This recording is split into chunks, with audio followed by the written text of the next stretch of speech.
Par exemple, prenons le cas du séminaire, de l'échange professionnel. Dans ce cas-là, je vais plutôt me présenter, comme tu l'as dit, comme un pharmacien ingénieur process, c'est-à-dire quelqu'un qui travaille dans la pharmacie industrielle, donc l'industrie pharmaceutique, avec deux casquettes, donc le casquette pharmacien, donc diplômé d'État, et la casquette ingénieur des industries chimiques. Et du coup, voilà, on est rentré à l'ENSIC. Alors, comment ça se passe? Ça, c'est en fin de 4e année. Tu dois dire, écoutez, moi, je veux faire l'ENSIC. Donc, tu prépares un dossier. Ensuite, tu rencontres, lors d'un oral à la fac de pharma, tu vas rencontrer 4-5 personnes, la responsable de la filière côté pharma, la responsable de la filière côté ENSIC. Et puis, voilà, tu rentres.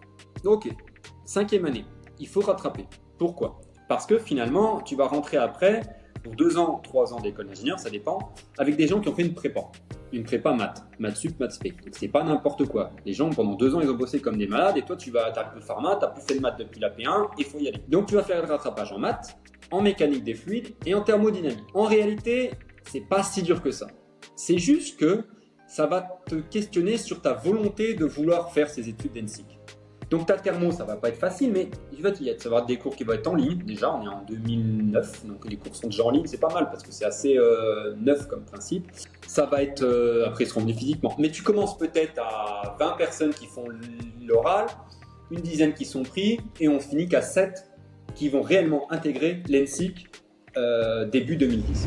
C'est-à-dire que cours en amphi en pharma, cours en amphi, TD, labo, TP, ok.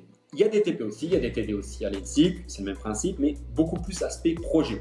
On va avoir des projets qui vont durer 3-4 mois, avec un rendu. On travaille à 2, à 3, à 4. Évidemment, il y a des examens individuels, il n'y a pas tant de sacs d'oraux. Je ne me rappelle pas avoir passé un oral seul, ça c'est une personne, mais par contre des oraux en projet, oui, tu te présentes, tu expliques ton projet et tout. Anecdote, j'étais jamais trop le moteur là-dedans. J'ai su trouver les bons copains. Ensuite, qu'est-ce qu'il y a d'autre important? Tu te fais, oui, Pharma Plus, super important. Pharma Plus, on est 7, dans une promo de 80, t'es un noyau. Mais il faut être solidaire. Ça va pas être forcément facile tous les jours. Pourquoi? Parce que t'as beau être un noyau, tu veux t'entraider, des tensions elles peuvent arriver. On n'est pas tous 7 amis. Au début, tout est bon, tout est rose et tout ça. Et après, les personnalités vont s'affirmer, d'autres vont plus aller avec les anciens prépas, on va dire, d'autres vont rester côté Pharma Plus, d'autres vont réussir un examen, d'autres vont pas réussir, donc tu te compares. Mais il faut rester soudé parce qu'après tout, on est 7 dans le même bateau et le but, c'est de tous arriver à la fin. Ça, c'est important. Et puis finalement, cette particularité, cette spécificité Pharma Plus, derrière, tu vas la garder toute ta vie. Toute ta vie, tu vas être un pharmacien ingénieur process de l'ENSIC.